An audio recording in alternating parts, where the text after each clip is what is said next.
Thank you. Thank you, Scott. Thank you, Amanda, for that flight that we had and the authentic conversation. I'm here to talk with you about the brain science of communication as it relates to business on fire, igniting your business for growth, igniting you in what you do in your business. What I want you to think about for a minute is, what does it take to do that? What will it take you to ignite your business? And to me, it's the science of communication, but really it's the science of self-awareness. How aware are you of what you're capable of doing? How well do you know yourself? How well do you know other people? It's about what you pay attention to. So what I want you to think about just for a second is a question you've answered 1,000,000 times in your life. Who are you? In business, you probably talk about your role. Oh, I'm a painter, I'm a consultant, I'm a fireman, right? You might talk about a personal role, father, mother, sister. I'd like you to answer it a little bit differently, and to help you, I'll answer it a little bit differently. I'd like to answer it, if I can, with an alliterative adjective. A what? Alliterative adjective is just an adjective that starts with the same sound as your first name. My name is Scott. My adjective would be smiling. Smiling Scott. It could be standing Scott. It could be speaking Scott. You might be frustrated Frank, tired Tom, or, because of the time, hungry Henrietta. Whatever it is, I'd like you to come up with it quickly and share it with people on your right and left. A one-word adjective that starts with the same sound as your first name and describes you right now. Come up with it quickly and share it. Go ahead. Okay. If you didn't come up with it, you can still work on it and come up with it over lunch in those authentic conversations that you have. But the reason I asked you to do it is it's probably something you didn't do yesterday or last week or last month. It's not a way that you typically answer the question, which means you had to think about it. You actually had to use your conscious brain to come alive, come aware, and come up with something new versus just a traditional or a typical answer that you gave. But what it leans into is, who do you think you really are? It's about self-perception. How well do you know yourself? And how well do you come across to other people? And is it the same? I want you to think about when you first became aware, self-aware, this morning. Probably for many of you, looking in the mirror, brushing your teeth, you started to think about, who am I and how am I going to show up today? Who am I going to be today? As I interact with other people, I wonder what impact I'll have on them. Take a look at my slide, however. Sometimes we look in the mirror and the image we see of ourselves is not what the rest of the world sees. If I were to ask you again, in terms of just self-awareness, do you identify more with the kitten in this image, or do you identify more with the lion in this image? Where's my kittens in the group? Let me see. You just identify more with the kitten. Where's my lions in the group? Wow, look at the difference, okay? How do kittens vote? Yeah, right? No one wants to be the first or only kitten. Isn't that funny? Lions are right there. It's a difference in personality. What I want you to start to pay attention to is, what are those unique differences in terms of personality for you? What's this word, by the way? No, really everyone. What is this word? Silk. And what does a cow drink? Milk. So here's the thing, okay? Here's the thing. There's two parts of our brain, and my job is to slice yours in half today and help you realize that a big part of communication is driven by your subconscious. It's the part of your brain that loves to give you answers. It just gave you the answer milk. But it was the wrong answer, wasn't it? That's what your subconscious brain does frequently when you interact with other people. It makes assumptions, and they're wrong, and you roll with it.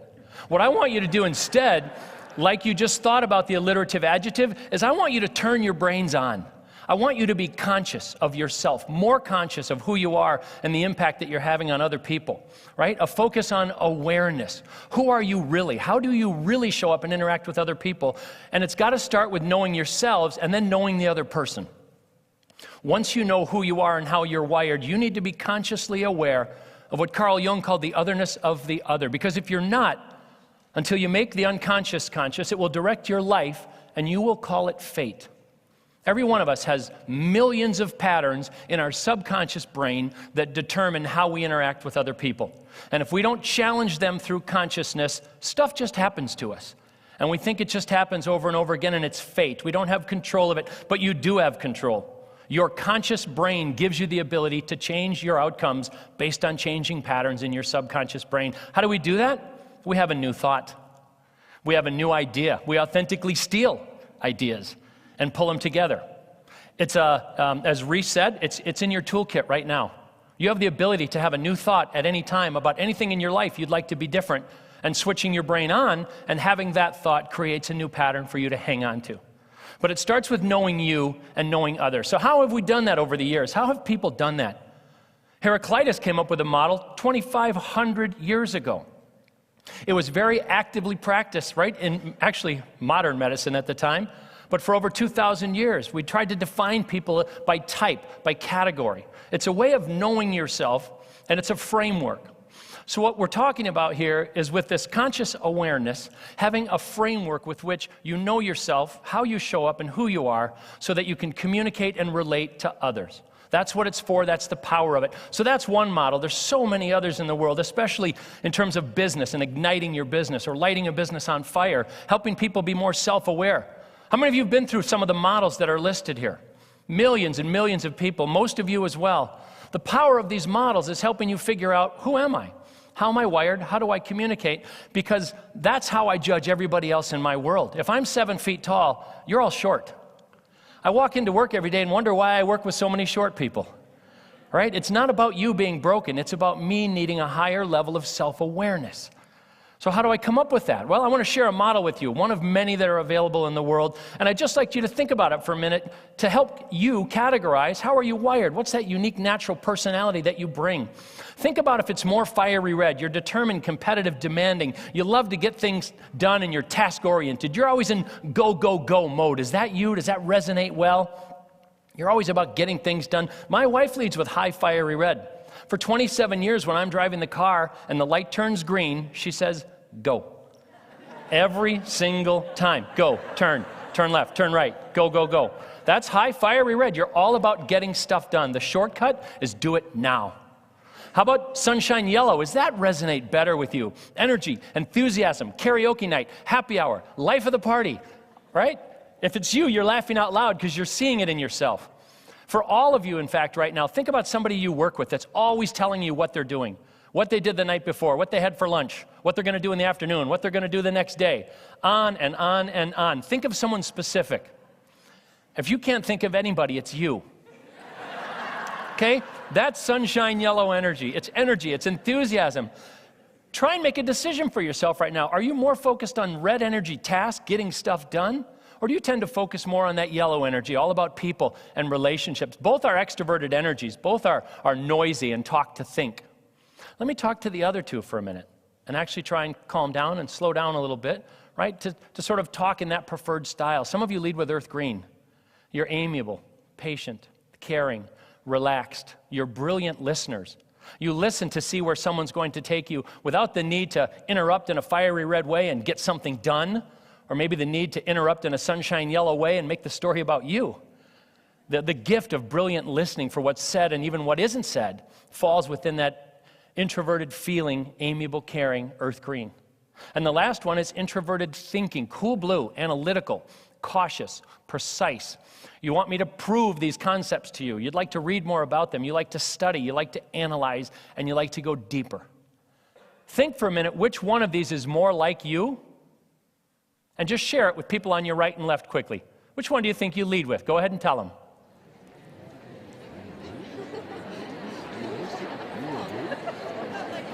Let me illustrate a point for you, because it speaks to the whole point that I'm trying to make, which is about awareness, about being conscious. Realize that if you lead with sunshine yellow, you quickly told everybody you could get to, right? With energy and with enthusiasm, and you're sad that I cut you off already. If you lead with red, you turn to someone and said, red.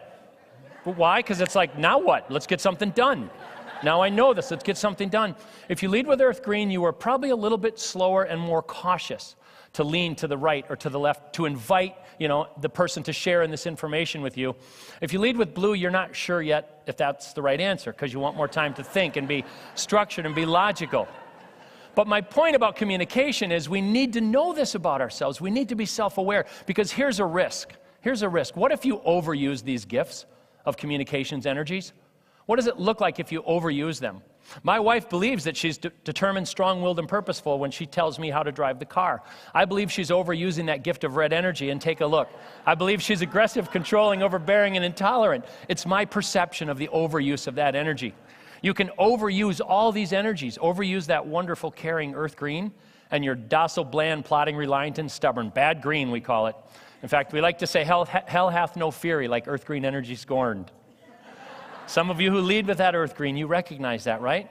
Overusing your cool blue, thinking too much about something and not wanting to commit to action. Analysis paralysis, it's also a risk. And of course, even sunshine yellow can be taken too far and moved to excitable, frantic, indiscreet, flamboyant, hasty, out of control.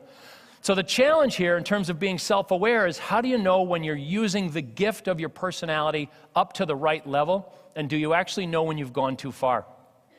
What you may not realize is, if you are interacting with someone who leads with your opposite energy, unfortunately, they tend to see you on this slide. Think about that for a minute. Your opposite energy, your opposite personality tends to perceive you in the negative, and you don't even realize it's happening because you're actually in the middle of having your best day. It's why communication gets complicated. Oh no, that's not funny. Here's the funny part. If you've put yourself in one of these quadrants, put your spouse in another one. How many of you think you married your opposite type? Oh my gosh, what were you thinking? Opposites actually attract. They do. We're drawn to somebody who's very different than we are. We come together. It feels very whole and very complete. And we marry them, and then we want to kill them for 40 years because they do everything differently than we do. I want you to think about that spouse when you go home tonight. Think about the energy that they lead with and treat them that way. Treat them the way that their energy might suggest. If you think they lead with earth green, give them a hug for a little longer than normal. If they lead with fiery red, go home and offer to do a job. If they lead with sunshine yellow, invite them to happy hour or go out with friends and have some fun. And if they lead with cool blue, send them a text or an email and invite them to do password or Sudoku at home tonight, right? Meet their energy where it is. Think about where you are in the model. Think about energies that you lead with. Think about your family and your children. This is my family. My wife, I said, leads with fiery red. My youngest daughter, absolute fiery red, loves to focus and get things done. I lead with yellow, so does my oldest daughter. Look at her hat. Energy, enthusiasm, right? Mine appear disorganized. That's the risk of too much sunshine yellow. And look at my son. It's hard to see, but look closely. When we had this little exercise 10 years ago, he said quietly, "Can I wear more than one hat?" Then my wife with high fiery red said, "What?" "No, pick a hat." And maybe in a moment we became aware and said, "Connor, wear as many hats as you want." Look closely. He said, "I'm green, but I'm more blue."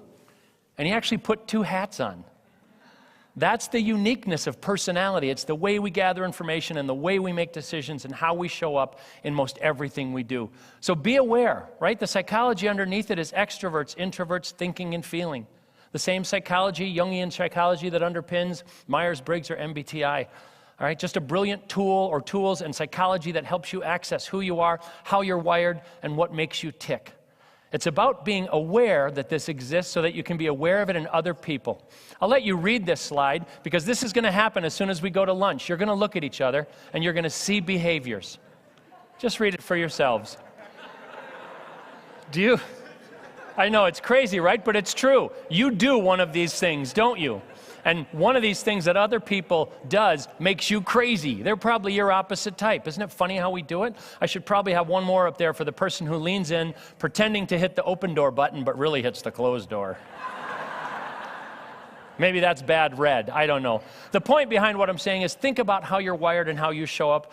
In terms of igniting your business and having more success in that area, how might you contribute, whatever role that you play? It's a function of your personality and where you fit in our model. And if you really want to kind of expand that impact, right, then think about in terms of leading others. How can you have a greater impact? Because there's a natural position you hold within models like this. You're naturally good at some things and you struggle harder with other things. Be aware. Be focused. Know yourself. Know yourself. Know other people. Pay attention to other people as you interact with them for the purpose of understanding who they are and how they're wired. Take action so that you can move forward, but recognize that when you're having trouble with someone else, here's a quote from Jung again, everything that irritates us about others can lead us to a deeper understanding in ourselves. You've kind of heard that theme in some of the other speakers. If you're irritated by something someone else is doing, pause and reflect on why. All right, ask the question like Reese was saying, why? Why is this happening? What's going on? Because very likely it's more about you than about someone else. So in wrapping up for you, pay attention. Be aware. Use your conscious brain to see who people really are.